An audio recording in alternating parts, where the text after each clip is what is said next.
So now, out of the amazing work that you've been doing and that you continue to do, I know you were blessed with an award, and so first of all, congratulations to that. And I know it was a big thing over there, so that's great. And how do you feel about that?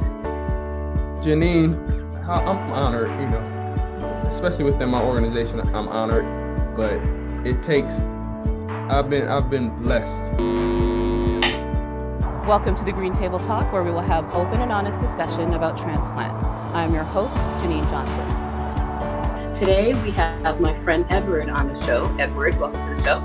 Thank you so much for having me. It's an honor to be on. It's a pleasure having you on the show. We spoke recently, and your story is such a great story. You've had epiphanies during your journey, and I thought, you know what? We need to share your story with others. It's very inspirational. And so I said, we have to get you on the show, and I'm glad you took the time out of your busy schedule to join us today. So thank you. No problem. And yeah, let's do it. So Edward, tell me a little bit about yourself. Give me a little background about Edward, what you do in your spare time, any favorite hobbies, sports, anything of the sort? Well, I just like to consider myself a ordinary individuals who just striving to do extraordinary things in the lives of others in the community. By trade, I own a consulting and investment firm, which I do for like my full-time job, but my passion is my foundation, which I'm sure we'll talk about. And yeah, I just love giving back. I love golfing, spending time with my wife and hopefully future child. And yeah, I'm just a simple individual, just trying to live life to the fullest. So yeah. Beautiful, beautiful. How are you at golf? Not good, but I look good out there. Not good, but I look good out there. I got the whole, I'm good enough to do business. And there you go. That's good. That's all that matters, right? Yeah, absolutely. So excellent. So tell me, you were diagnosed with kidney failure when? Just before my 21st birthday. Okay, okay. So 21st birthday, you're living your life, and then all of a sudden, take us through this journey of yours. Absolutely. So I got every time it's been 14 years. I just celebrated my 14th kidney transplant anniversary last Saturday. So beautiful. Congratulations. That's big. Thank you so much. Knocking on wood. I'm counting every day. I'm thankful for every day. But yeah, just before my 21st birthday, doing a routine physical, I got the disturbing news that my kidneys had shut down. At the time, I was a student athlete in college, living a dream. Bringing to fruition everything that I had worked so hard for up to that point. Never had any prior health issues outside of asthma, and some headaches and stuff like that. But I just remember training with one of my good friends, and he was beating me in a race that day, and I should have known something was wrong right then. This guy was beating me in a race. I'm like, but after training with my good friend, shout out to Greg Sherm back out in Charlotte, North Carolina in the States.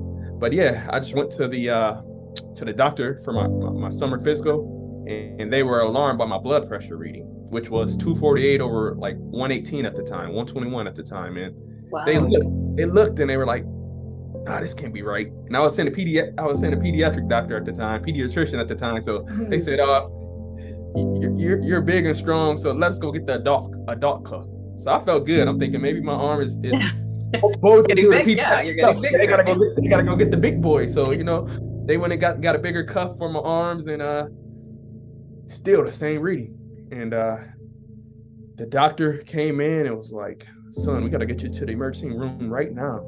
And I was just like, "Okay, I'm about to drive." Like, no, they called an ambulance from the doctor's office and put me in the ambulance and took me to the hospital, and had my mother, meet me at the emergency room.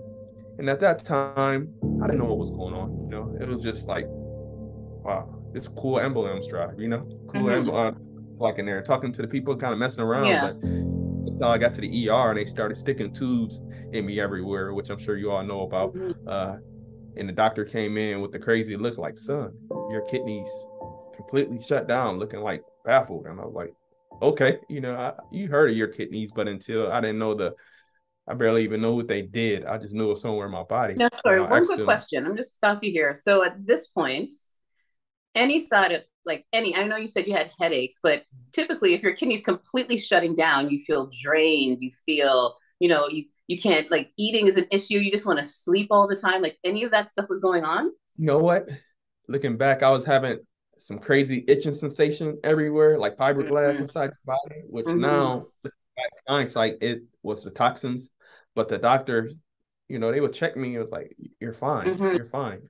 I would keep on letting them know about the weight gain that I was gaining. Mm. And I just thought it was muscle. Oh, it was muscle. So I was just walking around with my shirt off thinking I was gaining a lot of muscle. I was working out heavy at the time. But yeah, outside of those signs, up until my blood pressure finally skyrocketed because of all the toxins, yeah, I had no idea. Wow. Yeah. So okay. So yeah, so my face was getting fuller. But once again, they just thought it could have been, mm-hmm. thought it the weight. So now they tell you that your kidneys are completely failing, both kidneys at this point? Yeah, both completely shut down, and that I will have to start dialysis the next day. And still being 20 years old at the time, naive, I'm like, okay, it really didn't hit me the significance of what was going on up until I was like, well, I'll be okay for the upcoming season. This was June, June when I got diagnosed, and right before my 21st birthday, so I'm excited. I'm ready to go to Cancun, go have a good time for my 21st. They gave me these news, but when I asked them, will I be okay for the upcoming season and the upcoming school year, and they said, no, you have to move back home, which is most people's worst nightmare. I worked so hard to get out my mom's house. Now I got to move back. Yes. Yeah. Now I move back with an illness. So yeah. So I started dialysis the next day with the port in my chest, and that's where my 3-year journey began on dialysis. So yeah. Did you know anything about kidney failure, or did you know anyone that was going through or went through kidney failure before your situation? No, I didn't know anyone. In fact, where I grew up in Ohio, in the States again.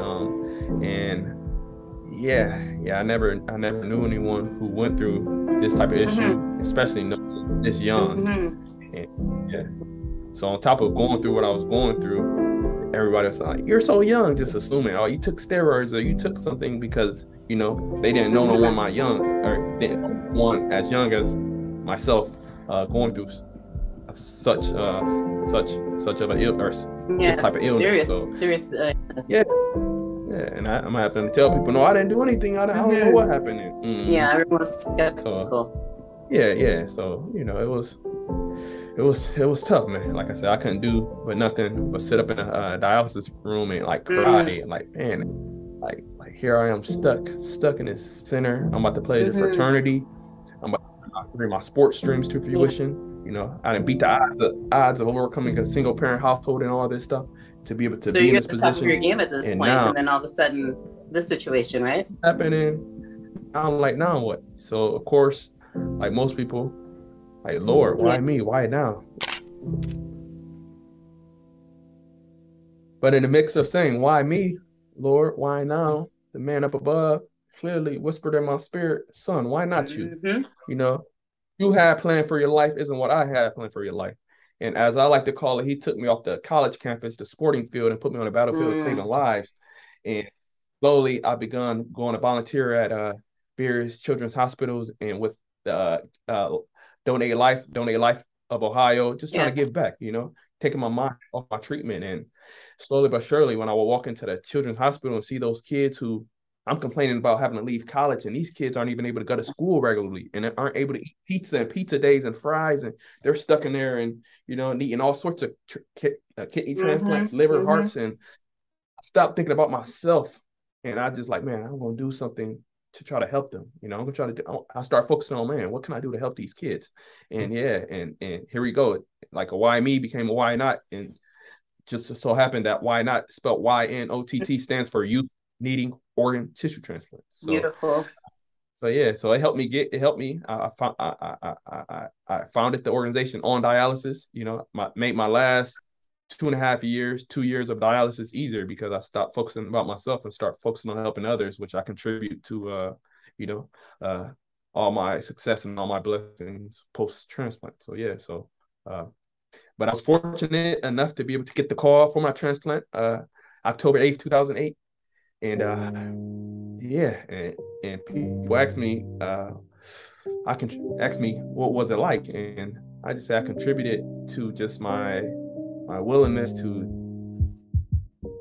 take my mind off what I was going through and start focusing on how I could be of assistance to others and make time go by easier. And after I got my transplant, I could have went off and did a lot of different things, but I never forgot what it was like those kids, seeing those kids in there. And 15 years later, we just celebrated our 15th year anniversary. And just a kid who was on dialysis, who said why me, and the Lord said why not you? Exactly. And create something with so many others across the country. Salute to all my team members across the country within our foundation. And we impact thousands of lives each year, started right on the college campus. So, it's just a blessing. And that's why whenever I get a chance to get on shows like this with amazing people like yourself, I'm just honored, because life is all about your outlook. It's true. So see, you were given a situation, and at that time you didn't even realize it, really. At that time, like you said, you had your plans, you wanted to do this, you're looking at that, then the third, and everything came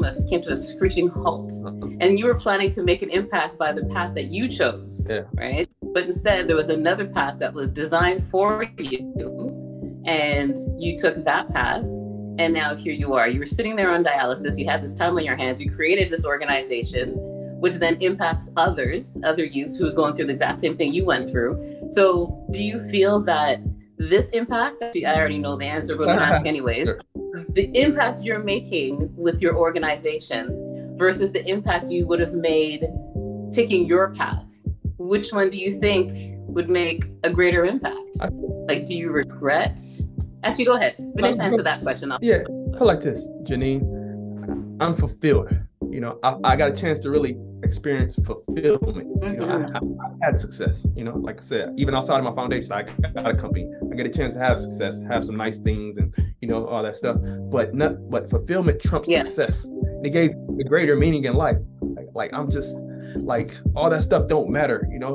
All the women that I lost back then, all the like I said, fraternities, trying to pledge fraternities, all the hope, like it gave me a sense of purpose. Know that all that stuff is nothing. It's nothing. Like what truly matters is like utilize your gifts and your talents, what the Lord bless you with, to hopefully try to build a legacy. It's purpose. It's purpose. Still, to this day, I couldn't. I sit back and like, man, I can't believe we've been around 15 years. I can't believe I'm not smart enough. I'm not. I was just obedient to what the Lord told me to do, and I think He blessed me. That's all they needed. He blessed us, but it's just I'm fulfilled. I'm fulfilled, and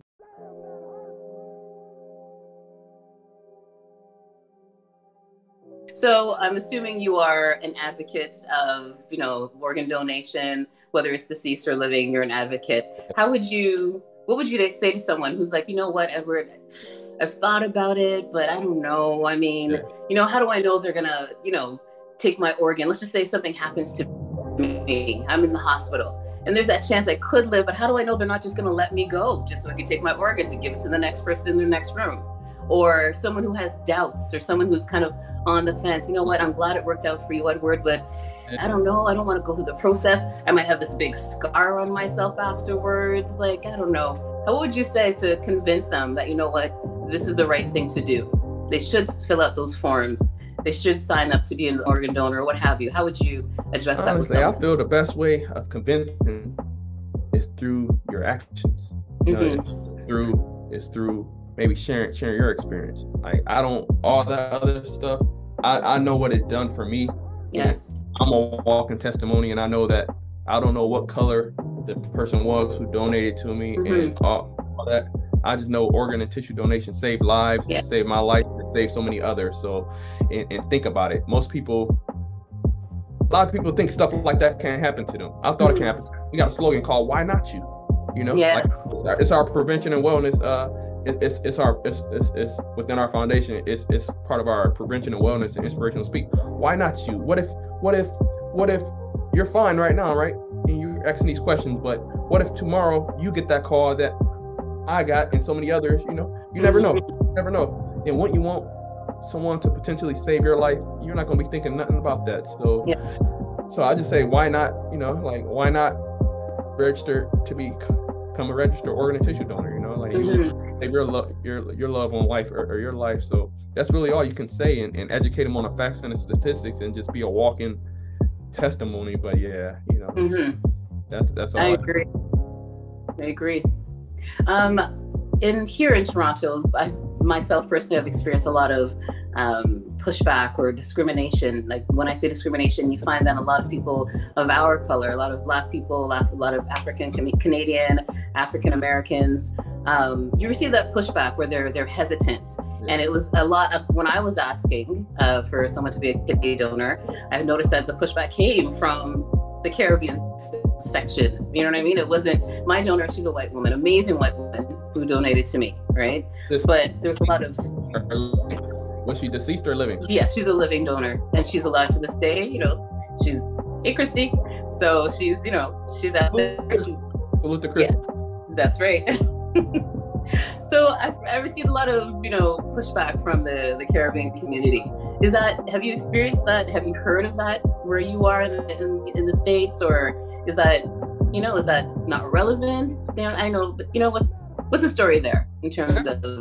Absolutely. And I would be lying to say if I didn't feel they have a right to think of the history, in the States, and I'm not sure over there, but the history in general and the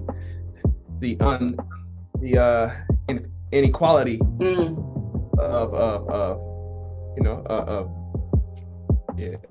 that we're often faced with as minorities or Caribbean. As minorities, yes, as we call them. Yeah. Yes. But and again, that's all I can say is lean to myself. I mean, from my experience and from those who close to me, I know a lot of people, minorities who has lives were saved as well. So I know it does work, but yeah, I mean, they got the right to feel that way. And I just would tell, I would tell them that, you just gotta have faith, faith in humankind. But yeah, and that's where we come in. Yeah, right. That's where we come in by sharing our story, right?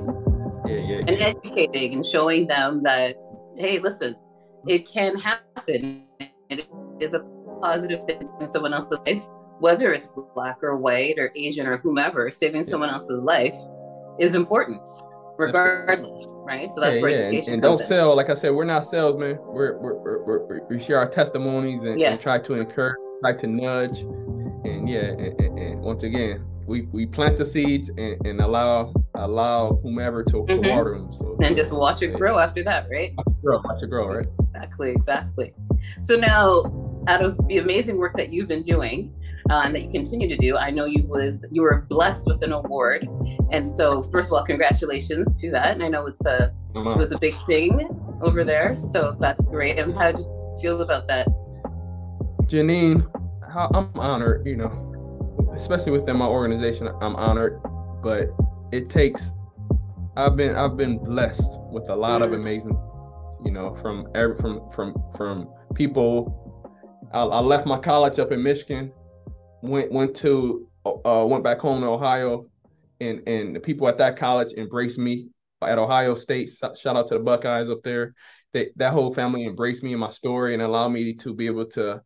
So many students got involved to help build this thing. We didn't have no money. All we had was a lot of passion. We would come together to Why Not Party for a Cause events and raise money that way.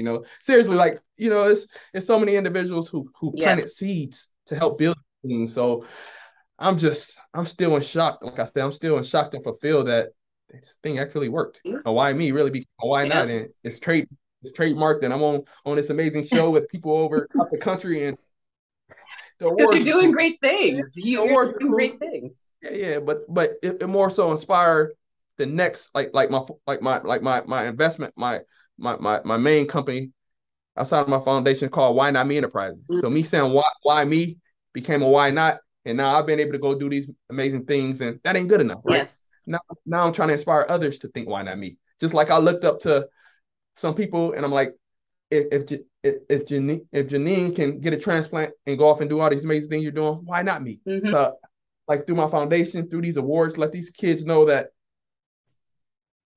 all right, we try to instill in them a positive outlook on their health situation. Okay, you may be faced with this. Okay, so maybe I'm not a pro athlete, or maybe I'm not this type of executive. But I never knew I was going to be owning my own successful companies and foundations with amazing people, still having all my teammates. Yes. Maybe not in the athletic field, but having my amazing teammates in different companies that the Lord gave me visions for. So it's like it's for the people that look up to me. I mean, and sometimes you need a platform, just like sports was a platform Mm-hmm. to, you know, same thing. This is these awards just a platform, and hopefully you get the attention, so I can spread awareness for organ tissue donors, that I can encourage others not to give up, so that I can encourage others to think, why not me? So yeah, Beautiful. that's all I look at it.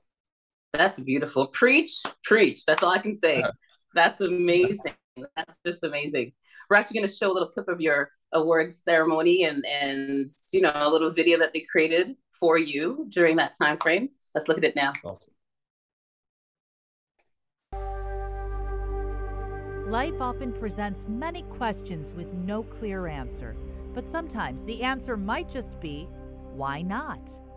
YNOTT is an acronym for Youth Needing Organ Tissue Transplants, and is spelled uniquely YNOTT. Edward Drake is the founder of the youth patient advocacy organization, YNOTT.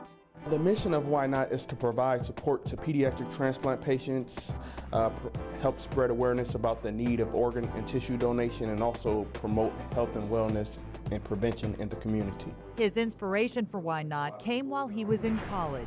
A routine checkup found a severe kidney disorder. The next few months would be fraught with pain, fear, confusion, and many nights of crying and many nights of just wondering, why me, why now? And the man up above one day while sitting in a dialysis center saying, son, why not you? Edward Drake understands the challenges young people face with years of dialysis and the need for an organ transplant.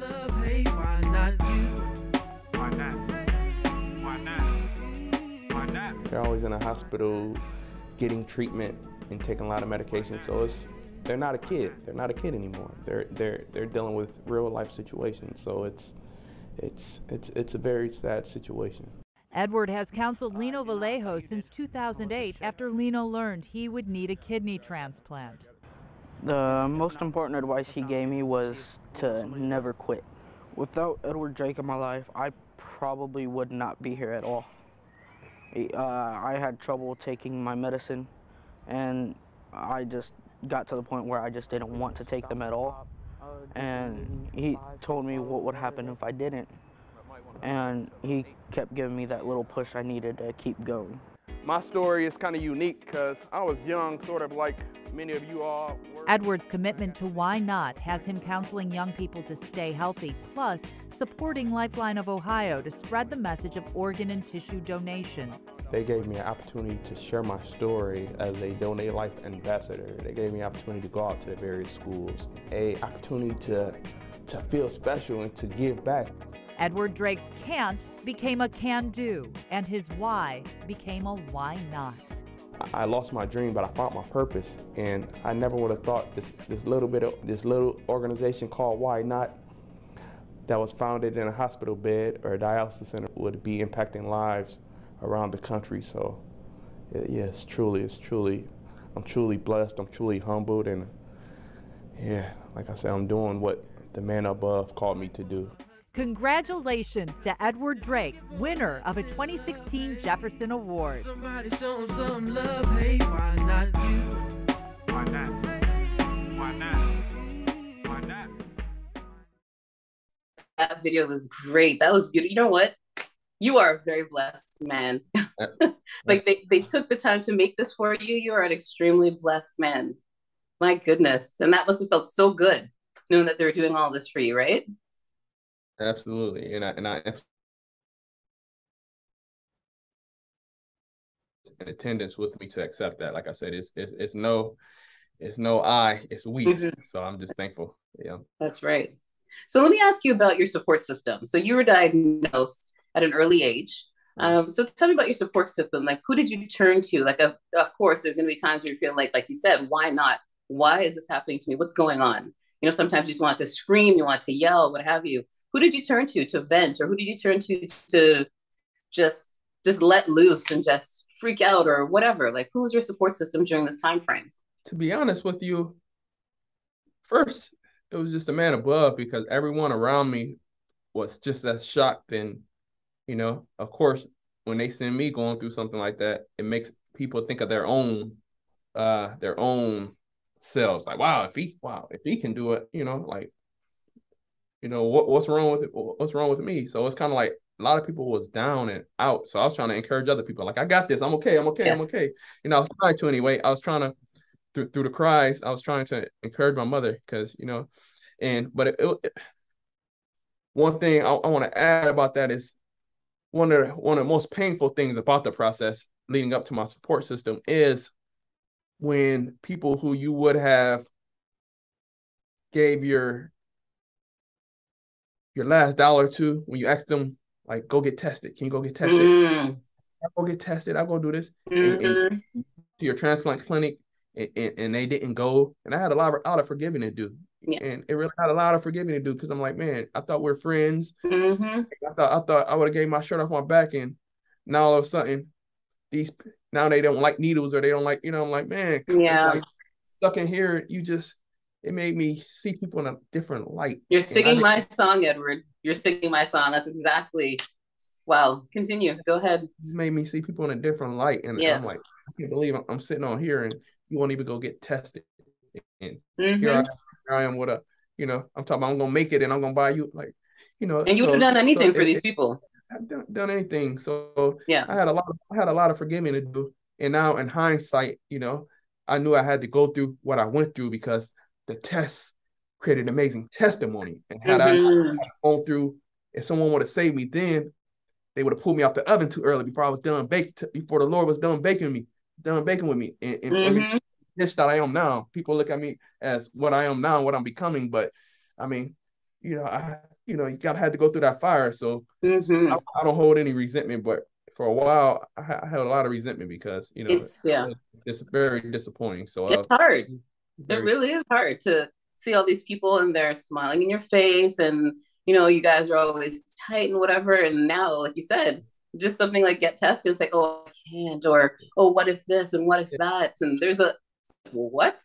Like, I thought we're better than that. You know what I mean? It's like, but it takes a lot to forgive after all of that. It took a lot, but once again, I just knew I needed to go through the process. I just know I needed to go through the fire in order for my test to be a testimony. So but as far as my support system, I did have a lot. Like after the initial shock, a lot of people brought me in. Like I said, Ohio State, the amazing people at Ohio State. I didn't even go to Ohio State. I just was getting dialysis treatment at Ohio State and at the medical center, and they would bring me in. All the students allowed me to be able to speak to the universities and allow me to host events. And people thought I went to Ohio State, and I even got me a couple credits from Ohio State. Somehow they was able to put me in something to be able to get some credit from Ohio State. So everybody there, during those pivotal years, helped me get started, utilize the volunteers, people all across the country by just asking me to speak and family. My mom never left me alone, or my mom, my stepfather, Sydney, shout out to them. Gotta send the love to the mom, the stepfather, always there. Helping to provide for me financially, and so many others. Like I said, you all know who you are. Like I said, it takes a village to raise a family, and it takes a village to be there for a family. So, but without that support system, my mentors, people, I had big executives who took me under their wing and was on my boards. Wow. And maybe we didn't. It took a while to like really make some money for the organization, but the stuff I learned. I learned from them, which I wasn't a college graduate and none of that. They believed in me. They saw the vision. Support system made me not give up. I'll be honest with you. Like it made me not give up, and they encouraged me until I was able to encourage myself. Now encourage others. So I'm truly thankful for my support system, and still to this day, we all need a support system because it's easy. As you know, most people think transplant is a treatment. Nope. And still got all the medications. I'm sorting out my medication tonight. Gotta go in. You never know if you get a call and my rejection, or if we susceptible to all sorts of cancers or sorts of stuff. You see people. I mean, it's still kind of unsettling at times. It's true. It's a lifelong process. It really is a lifelong process. We got the kidney. Now we have to take care of it. We've got to maintain it. We've got to eat right. We've got to. It's a process. It's nothing. It's not, like you said, it's not a cure. It's just something that we have to continuously work on, so we have to take care of ourselves regardless. Definitely. And So, even like some of the side effects from the medications, which, yes. like I know a lot of people who struggle having children and stuff like that. Mhm. So I deal with that type of stuff, like the dating life, to go from having, me personally, always like have an active dating life to at a point in time, people like, when I was on dialysis, I had these ports and stuff in my chest, and like, ooh, what's that? Stuff like that. You go from being this big, but like the psychological part, Yeah. like a lot of people got egos because of their earnings or because of what they like, or whatever, and you lose your superpower. But let me tell you this, Janine, and I'm done with this part. One thing about it is, like, I lost who I was, and I hit rock bottom, and it wasn't no more cheers and no more, hey, let's do this.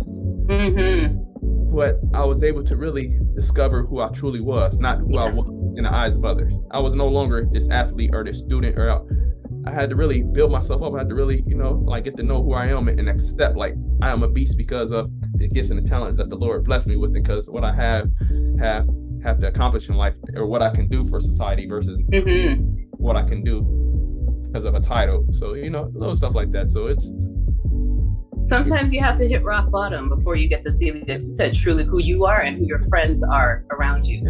And once you see that, you come rising through, and here you are now, right? So it's okay. You did very well. You've done very well for yourself, your organizations. You've done exceptionally well. And those who weren't there for you, they weren't meant to be there. Like, that was their chapter, that was their time. Now you've moved on, so it's okay. You've done exceptionally well for yourself. Absolutely. So, amazing team. Like I said, we done amazing. We done well for ourselves. Exactly. So salute to everyone. Salute to my support system. Salute to my teammates. Salute to the man above. And that's right. Salute to you all. So, another question for you. Do you feel that this whole process that you went through, this whole journey that you went through, it was just kind of like, a coincidence, and hey, whatever happens, happens? There was no religious structure behind it? Or do you feel, yes, this whole thing, it was, there was a religious structure. This is by the hand of God. Whatever should happen is going to happen. Like, which path do you think, do you give credit to on this? Yeah. I'm very spiritual. I say I'm not like religious, so I definitely give it to the higher. I always knew it was a higher being, but when you're down to nothing and you realize, like I said, like we stated earlier, when I hit rock bottom, I realized who was my rock. And I wasn't strong enough to come up with you amazing things like a why not become or why me become a why not, become a why not, and all these things. Is now my life purpose is inspiring and impacting lives. My foundation impact lives. My company inspire people to think no matter what they go through. So, so definitely I think, while I won't want to go through this again, I'm definitely closer to the man above. I'm closer to my purpose. I'm closer to the meaning of life. Like I question almost to, like, I know we living on borrowed time. I know we living on borrowed time. It's just, and while you here, as I like to say, why not leave a legacy? Why not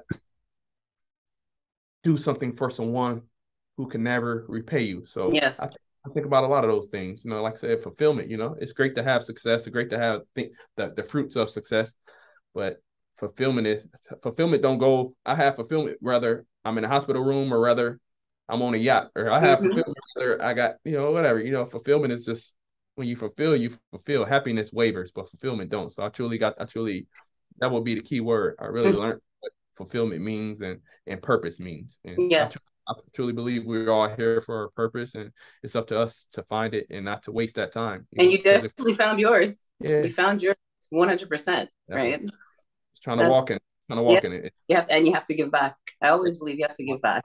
Absolutely. So you are doing, like I said before, you're doing an amazing job. Keep up the good work. And listen, if you went through your original path and you became that amazing football player, there probably wouldn't even be a Why Not right now, or a Why Not you, right? So everything happens for a reason. And you just took that opportunity. You took your lemons and turned it into lemonade, and you went ahead and added a little bit of sugar and you mixed it up, and you're just giving back to everybody. And I salute you for that, because you're doing a great job. Hats off to you and your team and everyone surrounding you. and continue doing the amazing work that you're doing and helping others. That's big. Continue to help others. That's amazing. Absolutely, and I truly appreciate that. Those words mean the world to me, and like I said, I definitely look forward to working with you all in the future to impacting lives on a global scale. Yes. I'm still crazy. Like, why not on a global? Why not they went global? Oh my God! Why not go global? Why not go global? So shit. Anything possible, right? I vision a lot of things, but I never really visioned this. So, you know what? There's more coming your way. That's all I can say. There's more coming your way. And at this point, this is where I give our audience a little nugget of knowledge, a little word of wisdom. And today, the nugget of knowledge for today is nothing is impossible. And you are a true testament to that, Edward. So once again, keep it up, keep doing you. As Charles would say, keep banging. And, and I look forward to speaking to you again sometime soon. Likewise. I hope you all have a great evening, and thank you so much for having me on. Why not? Thank you. Thank you. And continued success. Thank you very much, everybody, for joining us here on the Green Table Talk. Have a great day. Take care. Bye.